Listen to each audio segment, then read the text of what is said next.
you all with Guru Gedar program, and you all are welcome.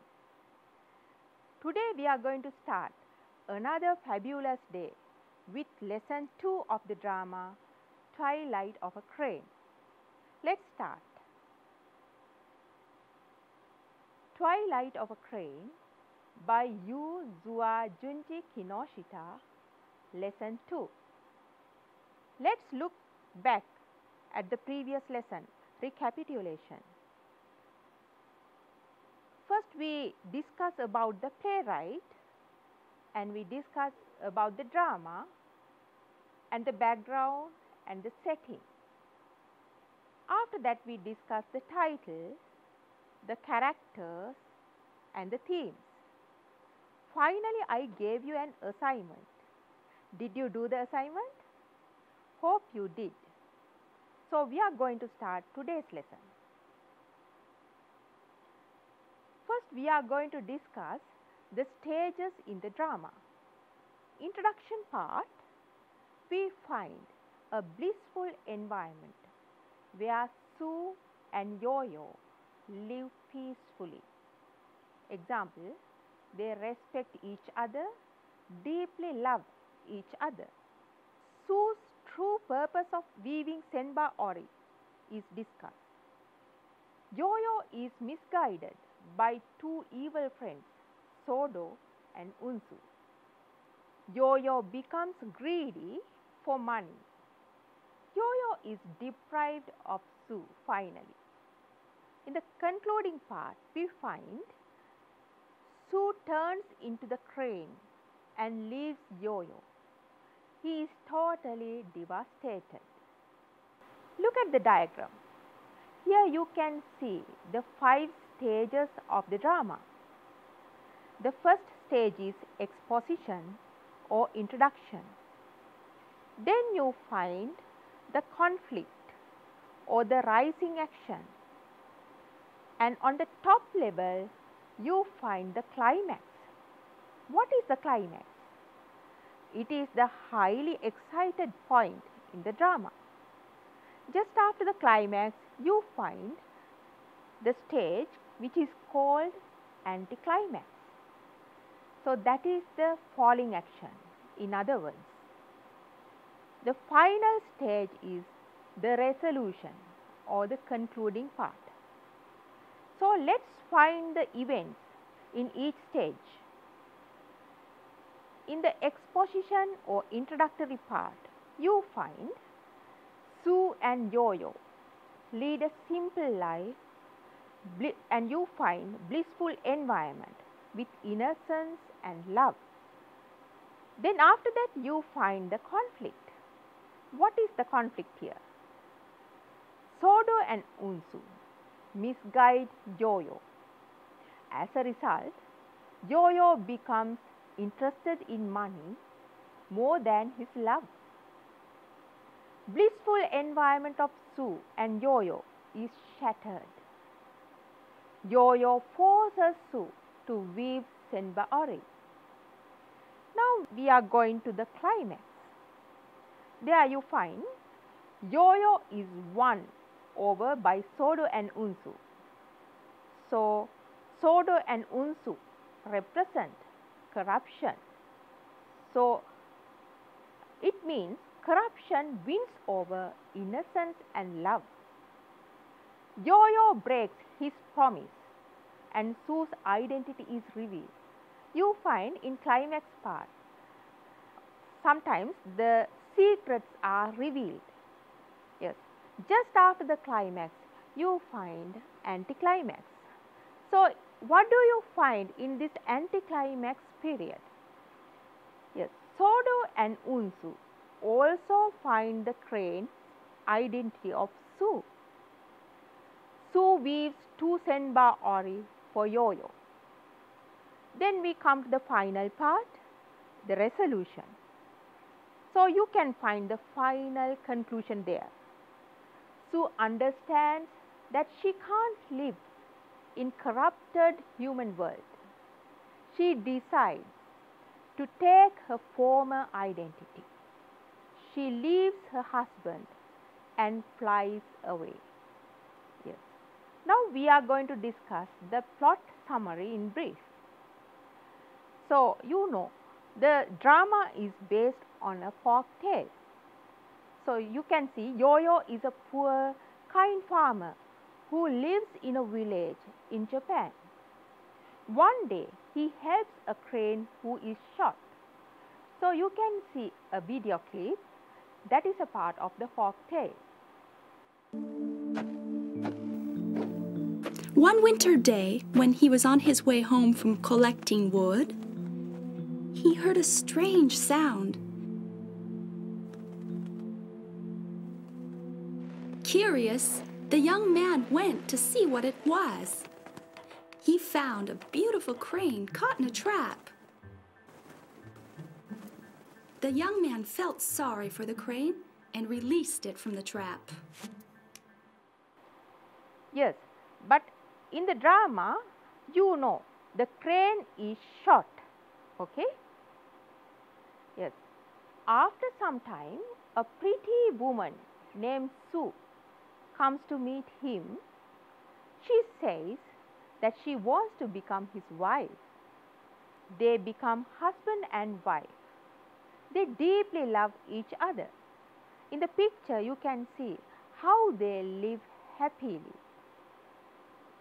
They lead a simple life. Their place was full of happiness, innocence, and contentment. They used to play with village children. They share a peaceful and caring relationship where they spontaneously honor each other. Sue, a crane transformed into a human form, acts as a beloved, responsible wife. She wants to bring happiness and prosperity to Yo-Yo's life. Sue weaves a beautiful cloth called senbaori. She gives it to Yo-Yo as a token of love. She weaves not for money, but to see the pleasure of her husband. Anyway, she tells Yo-Yo not to peep into the room while she is weaving the cloth. At the beginning, Yo-Yo keeps the promise. Now, in the picture, you can see how Sue is weaving the cloth, being inside the room. In weaving senbaori, Sue sacrifices her feathers. As a result, she becomes thinner after weaving the cloth. Anyway, Yo-Yo makes some money by selling the cloth. Next, Sodo and Unzu enter into their life. They identify Yo-Yo's wife and think that Yo-Yo is the luckiest man in the world to have such a beautiful wife. Unzu says, yes, Yo-Yo is the luckiest man in the world to get such a nice wife. They discuss that a lazy fellow like Yo-Yo earns money without any effort. The simple, peaceful life of Sue and Yo-Yo turns into Twilight due to the two money-minded friends of Yo-Yo, namely Sodo and Unzu. They come to know that the valuable cloth is woven by Sue. They know that this special cloth is called as senbaori, which means it comes from the heaven. Sodo and Unzu identify the high commercial value of senbaori and try to exploit this opportunity to earn a big profit for them. So, in the picture you can see the cloth called senbaori. They plan to entice Yo-Yo towards earning more money by selling the senbaori. They say that he can lead a luxury life out of that money. Sodo and Unzu intended to give Yo-Yo a very little portion of the real price of the clothes. They are greedy for money and tempt Yo-Yo to force Sue to weave more textiles. First, Yo-Yo refuses the suggestion made by Sodo and Unsu, telling them that Sue loses weight whenever she weaves clothes. So you can see that in the picture, Sodo and Unsu try to tempt Yo-Yo to their idea. Another incentive put forward by them is to have a visit to commercial city called Kyoto. Yo-Yo badly needed to visit Kyoto. In the picture you can see the city called Kyoto. It is a commercial city. So after hearing about Kyoto, Yo-Yo wanted to entertain cherry blossoms in full bloom in Kyoto, and he wanted to see the sight of celebrities who ride on ox carriages. Who are celebrities? You know, they are popular, famous people in the city. So you can see in the picture how Yo-Yo is dreaming about these two things. Yo-Yo asks Sue whether she would be able to weave another piece of textile. Sue thoroughly protests the suggestion because weaving another cloth affects her health. She knows that weaving more clothes would reduce her body weight and affects her health. Yo-Yo becomes furious and threatens to leave her. Further, he says that she is a cross woman. She is thunderstruck when she is called as a cross woman by him. You can notice this is the first time he calls her as a cross woman. So look at the words of Yo-Yo. Yes, I dislike you. I don't like you. I'm not fond of you. You are a cross woman. So in the picture you can see how Yo-Yo accuses her. And you can notice how she feels when she hears those words. She pleads heaven and villagers not to separate her from him. Look at Sue's words. Come out, you cowards. Please, you are silly. You are unfair. Please, I loathe you. I hate you. Come out.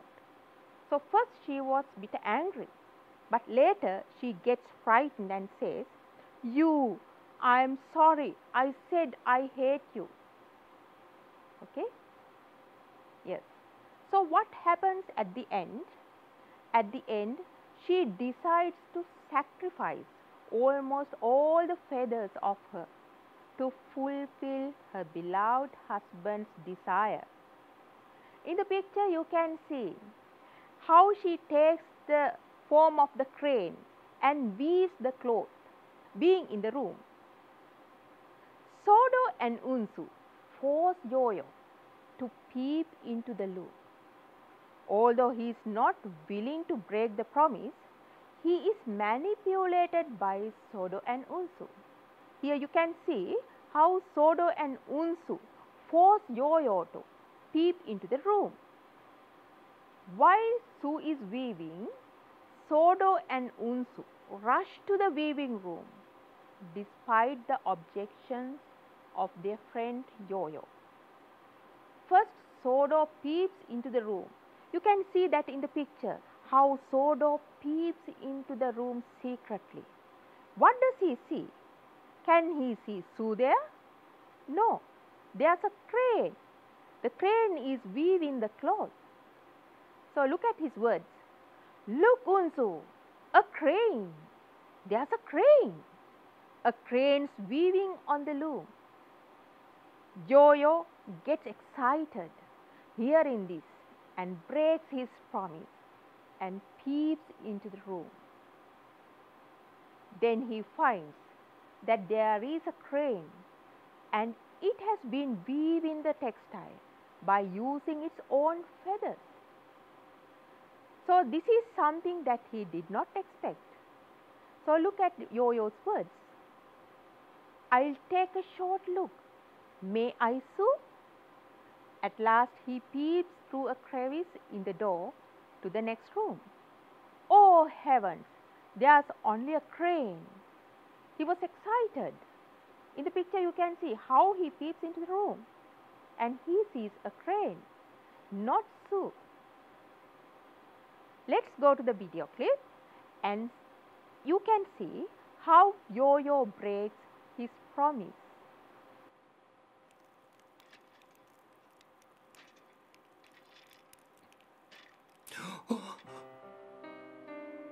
The young woman was not there.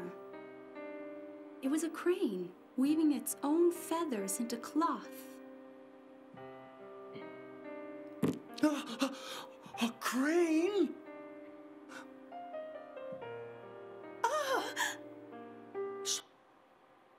Okay. Finally, he saw a crane inside, and you can notice Sue also noticed how Yo-Yo peeped into the room. After seeing the crane, Yo-Yo gets highly excited and goes out of aimlessly looking for Sue in vain. He is confused. Later, Sue appears very thin and feeble with two beautiful pieces of cloth instead of one cloth. She is not happy of what Yo-Yo did. She tells him that she has spared almost all her feathers to weave the clothes, and by then she has barely got feathers just to fly back. She asks him to keep one piece of cloth with him because she has woven it for him with very much love. The other piece of cloth is woven to fulfill his ambition. What is his ambition? He wants to sell it and get money. Then what happened to Sue? Sue lost her feathers as well as the trust. You can see that in the picture. She lost her feathers and the trust both. She loses the ability to stay in her human form. She insists Yo-Yo to keep one cloth with him as a token of her love. Ignorant Yo-Yo dreams a new life in Kyoto with her. He is not aware of that he had broken her heart and lost her forever. In the picture you can see her woman form changes into crane form. The play ends with a tragic mood. Sue leaves her heartbroken husband. Children follow the shadow of the flying crane. That is the plot summary. Now we are going to analyze the story. So at the background you can see the children. That is the blissful environment you find at the inception of the drama. The play starts with the arrival of a group of children who comes to play folk games with Sue and Yo-Yo. These children seem to be regular visitors to their hut, which is located in the middle of a field. Noticing the absence of Sue, children wake Yo-Yo up and play with him. The children are symbols of innocence and joy. Song conveys the real mood of blissful environment at the inception. Warm relationship between Yo-Yo and Sue is symbolized by heart. They care each other immensely. Look at these words. Yo-Yo says, "Cold soup is no good for my sweetheart." Then Sue says, "Thank you, my dear. Now I'll make supper for you." So you can see they work for the other, not for themselves. Yo-Yo works for Sue, Sue works for Yo-Yo. Then you find the intrusion of Sodo and Unsu. So that is compared to intrusion of materialism to the place of innocence. They had an envious feeling towards the peaceful, happy life of Yo-Yo and Sue. Example, look at these words. Look at the words of Unsu. "How I envy him." See his jealous feelings? Unsu gets frightened of his cheating over Yo-Yo after hearing two superstitious stories. What are these superstitious stories? The first story is the Japanese folk tale, as you know. There you find a hen crane who is saved by a man, transformed into a beautiful woman, and came to help him as his wife. What is the second story? That is the villager's story. When he was passing the lake in the evening, he has seen a young woman at the beach, went into water and became a crane. After hearing this, Unsu runs away with great fright, thinking that Sue is a ghost crane. Sodo and Unsu represent materialism and corruption. Yo-Yo represents common man who is easily get attracted to money. So in the picture you can see how Yo-Yo get instructions from Sodo and Unsu. What is the turning point of the play? Can you remember these utterances of Yo-Yo? "I am not fond of you, you are a cross woman." So by that time, Yo-Yo's mind is completely occupied and haunted by materialistic gains. Look at the picture. There you find a sack of gold coins. Here he forgets the love born in his heart for his beloved wife. Despite of all her sacrifices and devotion, she is accused as a cross woman. This is the first time the reader finds Yo-Yo speaking Sue in this manner. This pathetically seals the peaceful life they had. Further, this incident reveals how the desire for monetary gains affects the relationships and love. Her acceptance of weaving the textile again shows the depth of her sacrifice just to give her husband joy and wealth. You know, it is a sacrifice. Why do you say so? Weaving a senbaori is not an easy thing. What are the requirements for weaving a senbaori? There should be a living crane, and it should be a hen crane, and you have to take 1000 feathers from the live crane, hen crane. So it is an impossibility. So it is really a sacrifice. Can you think how it is painful when crane plucks its own feathers from its body? So it is really a sacrifice. Sue even goes to the extent into the jaws of death for that. In return, she only requests him to come back to her. This is a graphic example of her love and her devotion to her husband as a wife. In the story, Sue brings out the truth about the place of true love and trust in the material world. Her love is unconditional.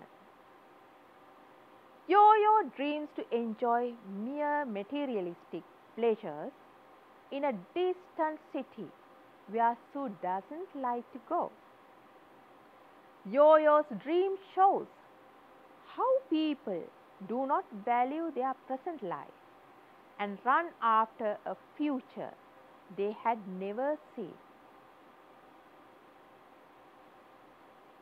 The end of the play is quite tragic.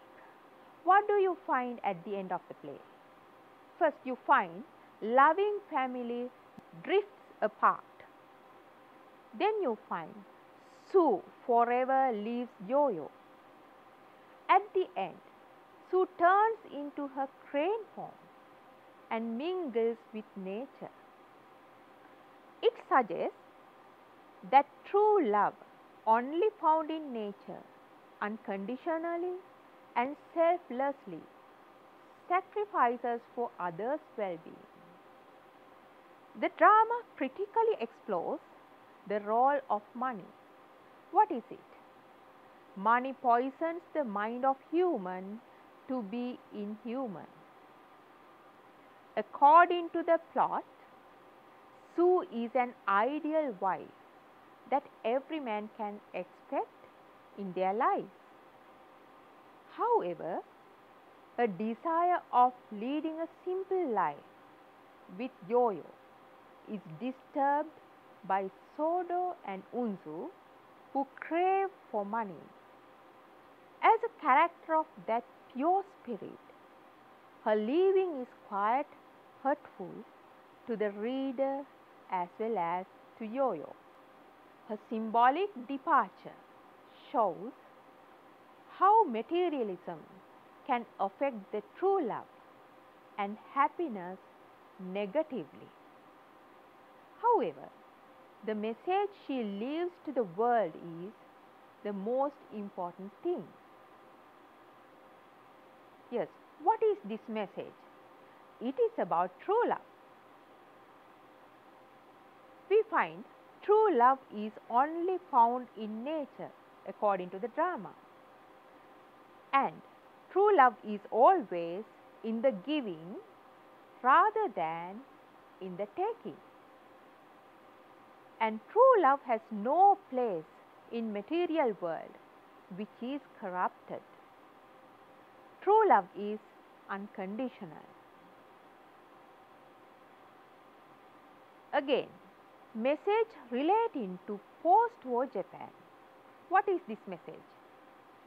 I told you, Kinoshita wants to bring out the situation of post-war Japan.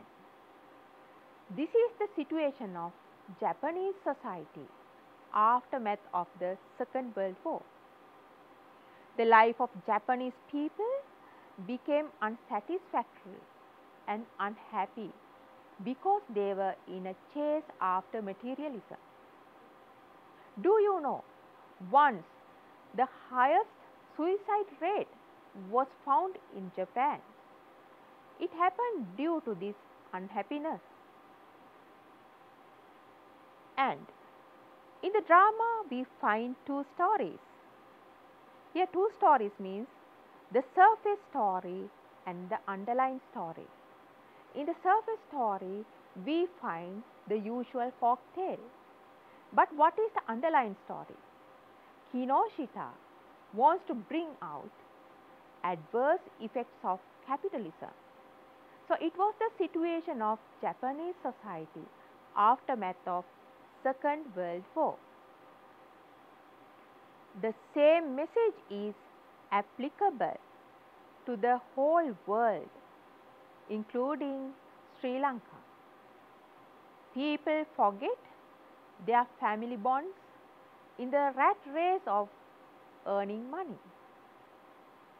And Kinoshita brings out the fake ideology of people What is this fake ideology? People think they can achieve happiness only from money. But remember this, we all need money to a certain extent. We need money to live. We need money to buy things. But Kinoshita is talking about going beyond the limit.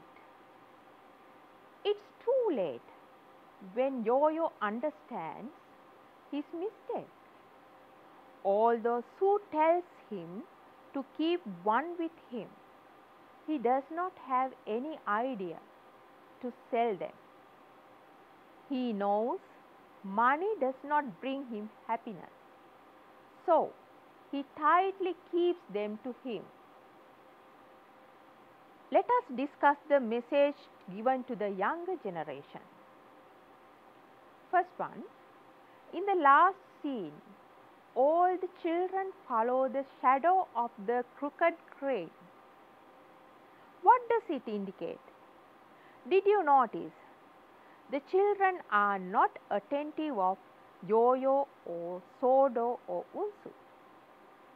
You know, Yo-Yo, Sodo and Unsu all finally represent materialism, selfishness, corruption.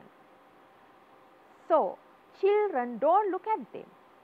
That means children are not attentive of corruption, selfishness and materialism at the moment. They don't even look at beautiful Senba Ori. They are not attracted to Senba Ori, which is a material wealth. So, what is the message given through that? Yes, you have to follow the spirituality, purity, but not the materialism. So, children are following the shadow of the crane. Crane symbolizes spirituality and purity. That is the message given to the younger generation. Now, we are going to discuss the literary devices you find in the drama. In the opening scene, Yo-Yo and Sue spend a life as a husband and wife, you know that. But their first meeting is presented as a flashback. You find that event in the middle. Flashback, Yo-Yo remembers how he saved a life of a crane who was shot. He tells these things to Unsu and Sodo. See, crane, you say a crane? Yes, I remember now. See the flashback. One day, when I was working in the field, a crane came down with an arrow stuck in its back and saved its life. Then you find flash forward too. Sodo's actions and words hint out the coming events. So you can see how he reaches the weaving room and finds the feather of a crane. In the weaving room, Sodo finds some crane feathers. His words about Senba Ori again foreshadows the future events. Fanciest cloth you ever did see, made of 1,000 feathers plucked from a live hen crane. So the audience can guess how Yo-Yo gets such kind of expensive clothes. Then we'll go to the title again. We have already discussed it, but here we are going to discuss it under techniques or literary devices. So sometimes we have to repeat the same thing under different topics. Yes, play is set in the twilight, that means between night and day. The word twilight indicates the ambiguous identity of Sue. She lives as a woman as well as a bird. She changes from one form to another. Her womanly form is short as Twilight. And we'll talk about the song. There are two songs in the drama.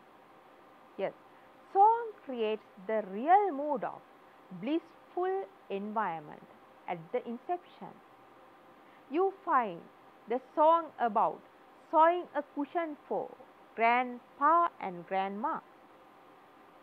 Sue and Yo-Yo lead a contented, simple life in association with children who symbolically represent innocence and sincerity.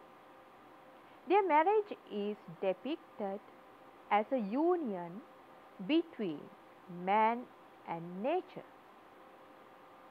Song depicts the family bonds existed in Japanese society. Yes, you can see the second technique, suspense. You can see how suspense is created in the drama.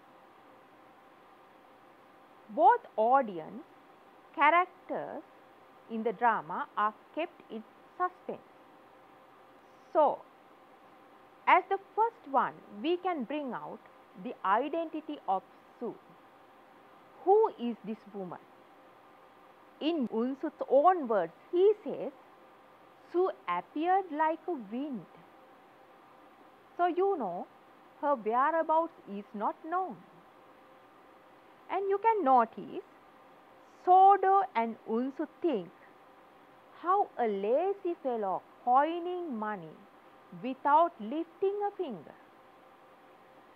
And remember, when Sodo and Unsu appears in the drama, they notice how Yo-Yo is sleeping near the hearth.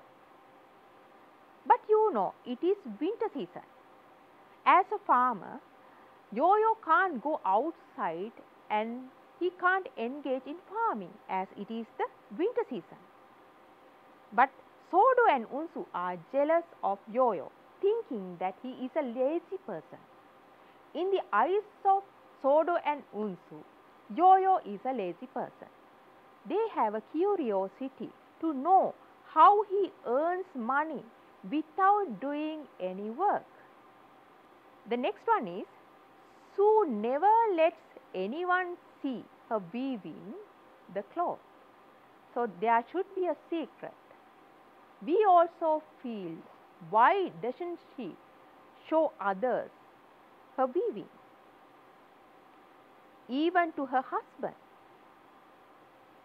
Next one is, Sue loses her weight after weaving the cloth. Again we have a curiosity. So that is how the audience and the characters are kept in suspense.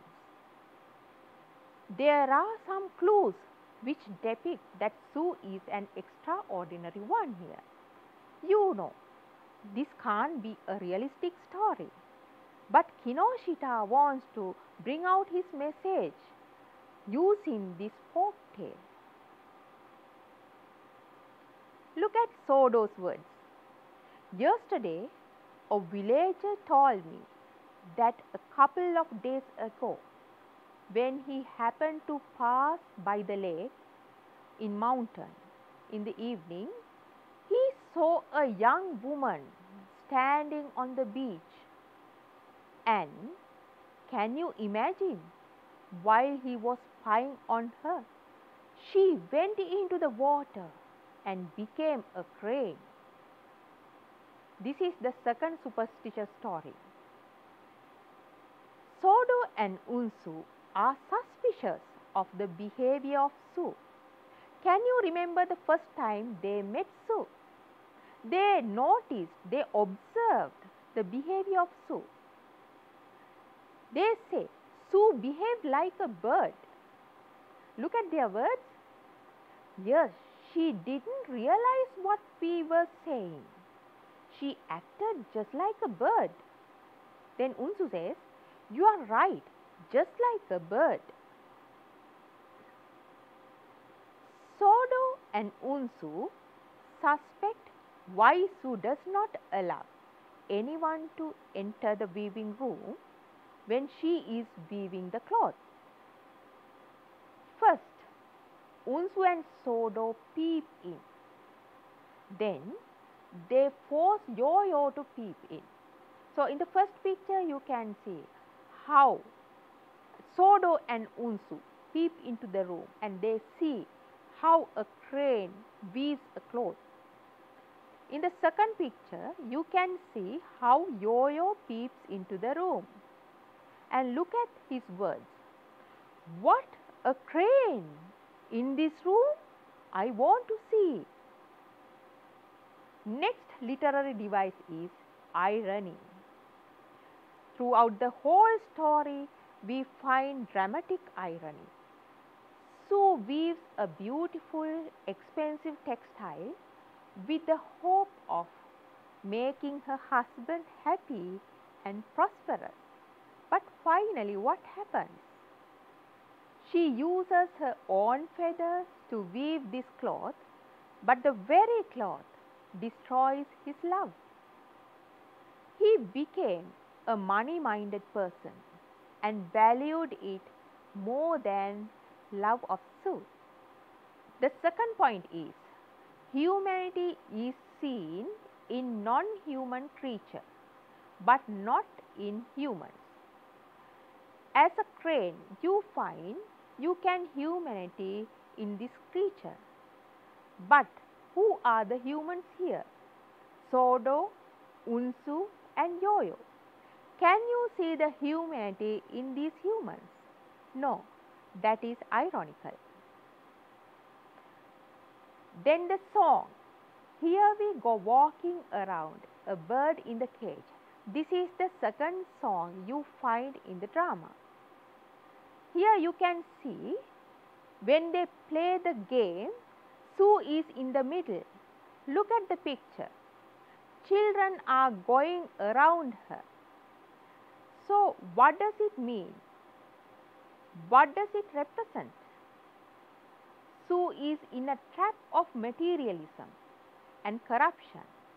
In other words, it is a trap made by Sodo and Unsu. And you find verbal irony also. Look at the picture. Children are following the shadow of the crane. So children are unspoiled and innocent like Sue. Still they are not corrupted. At the end of the play, children follow the shadow of the crane. It indicates that the children are following Sue, or children are following spirituality. Look at the words of Sodo. Well, now it's very nice to have got 2 pieces of cloth. God bless us. See how selfish he is. He is insensitive to the tragic event happened, but attentive on the 2 pieces of cloth. You find this event at the end of the drama. Then we find situational irony. So you find at the very beginning of the drama, Yo-Yo doesn't have material wealth, but he has a good wife who loves him deeply. But what happens at the end? At the end of the drama, Yo-Yo gets material wealth but loses his love. Let's discuss about the symbols in the drama. Symbolic use of the title. And remember, for one thing, there might be many techniques or literary devices. Twilight. The word suggests the ambiguous nature of the identity of Sue. She plays 2 roles, as a woman and a crane. Her human identity too is short as Twilight. If you take crane, it symbolizes faithfulness, love, womanliness, wisdom, long life, loyalty, prosperity, happiness and honesty. These are the beliefs of Japanese people. If you take Sue, she symbolizes nature, innocence, absolute goodness, pure humanity, and idealism. She is an ideal character. And Yo-Yo, he represents or symbolizes common man. Sodo and Unsu symbolize materialism and corruption. On the other hand, the city called Kyoto represents or symbolizes capitalism because it is a commercial city. It symbolizes urbanization too. Children symbolize innocence, purity, freshness, and sincerity. You find when the drama starts, it is the winter season, so you find snow everywhere. So, snow and winter season symbolize that the end is a tragedy. Again, love between Sue and Yo-Yo is short-lived. They can't stay together till spring comes. Senba Ori symbolizes material wealth. You find at the end of the drama, Yo-Yo is keeping those two pieces of clothes tightly to him. So, that means he gets material wealth, but not love. Then, at the beginning of the drama, at the background you find a tumble down hut where Sue and Yo-Yo live. So, it symbolizes simple rural life. And heart symbolizes warm relationship between Sue and Yo-Yo. In the game of Kagome, you find a bird in the cage. That is also symbolic. It is a symbolic cage of materialism and greed that begins to surround Sue. Let's go to the first song. It is also symbolic. What is that song? Let's sew a cushion for grandpa. Let's sew a cushion for grandma. Song indicates love within family in Japanese society before the Second World War. And you find some symbolic names of games. So, you find Sue, Yo-Yo and children play these games, but they have underlying ideas. The game of Run Sheep Run. Sheep symbolizes innocent people like Sue and Yo-Yo. The name of the game indicates that innocent people like Sue and Yo-Yo have to flee away from the threats of wolfish people like Sodo and Unsu. The other game is snowball fights. In the picture you can see some children who play this game. In this game, balls of snow are thrown with the intention of hitting someone else. So, you know the ultimate result. Ultimate result is hurting someone. This metaphorically symbolizes threats of cunning people over innocent ones like Sue and Yo-Yo. If we go to the last scene of the drama, you can see the words of Yo-Yo. Sue, Sue, my dear. He takes a few stumbling steps as if to following the direction of the crane and holds, grasping the stuff tightly. Look at the words, grasping the stuff tightly. What is this stuff? You know, these are the two pieces of textiles, Senba Ori. It symbolizes that Yo-Yo got material wealth but lost his love. There is foreshadowing also. At the very beginning of the drama, you find the season. It is winter season and the time of the day is evening. So it foreshadows the end of the drama is not a happy one. It is a tragedy. Children's games and songs again foreshadow future events. Look at the game Kagomi Kagomi. Here we go walking around a bird in the cage. You can see children sing this song. The line foreshadows Sue's captivity of the trap made by Sodo and Unsu. They destroy her love and family life.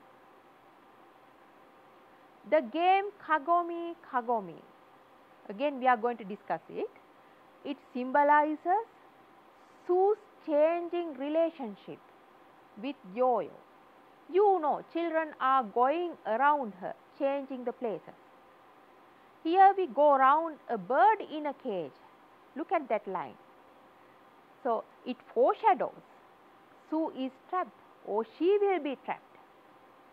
In other words, innocence and love will be trapped in a world of greed and materialism. Again, we are discussing the game of Kagomi.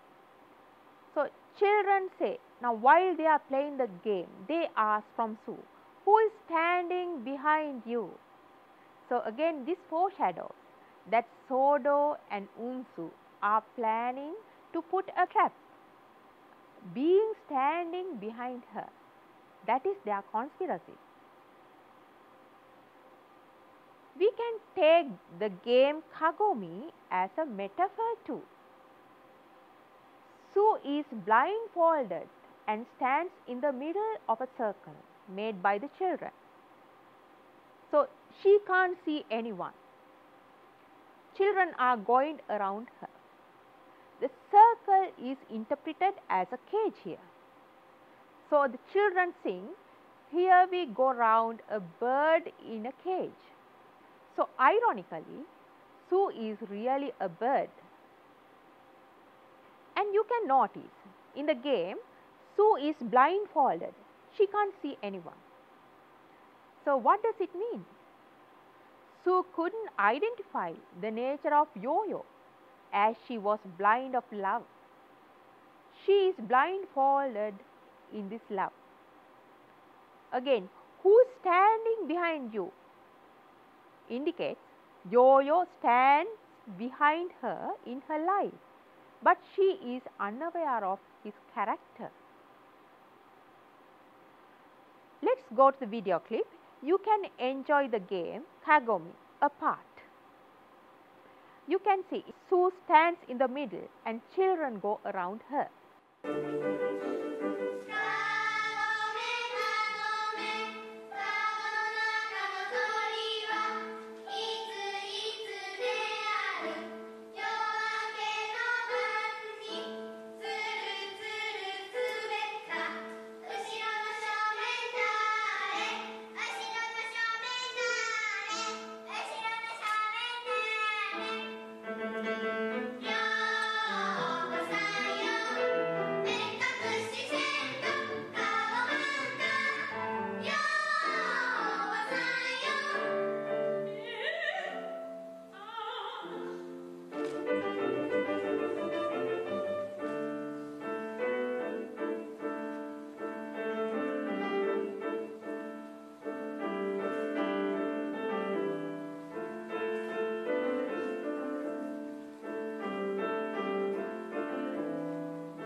Yes, now we are reaching the end of the lesson.